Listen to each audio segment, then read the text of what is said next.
నాకు తెలిసి నేను నా లైఫ్ బెస్ట్ ఫేజ్లో బతుకుతున్నా అనుకుంటా. ఎందుకంటే ఒక అందమైన గర్ల్ ఫ్రెండ్ ఉంది నాకు, లైక్ హీరోయిన్ లాగా ఉంటుంది. జాబ్ చేస్తుందా ఆమెకి నెలకు 2 లక్షల జీతం.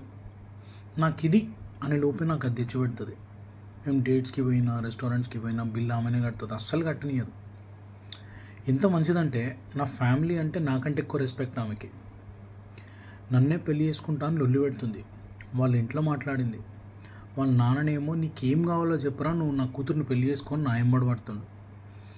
ఎంత కేరింగ్, ఎంత లవింగ్ అమ్మాయి అని అంటే, నా తప్పున్నా కానీ ఆమె ముందొచ్చి సారీ చెప్తుంది. ఎట్లాంటి ఎక్స్పెక్టేషన్స్ పెట్టుకోదు నా దగ్గర నుంచి. ఓన్లీ ఆమెను నేను లవ్ చేయాలంతా, మంచిగా చూసుకోవాలి అంతే. యాక్చువల్లీ ఆమెనే నన్ను చూసుకుంటా అంటుంది, నన్ను ఓకే చెప్పమంటుంది. ఏం చేయాలో చెప్పండి అని నేను ఫ్రెండ్స్తో కూర్చొని మాట్లాడుతున్న టైంలో సడన్గా మా మమ్మ వచ్చి, ఇంకెంతసేపు అంటావురా గాడిది, 11 అవుతుంది, ఏంది పగటి కళలు అంటున్నావే ఏంది అని లేపింది.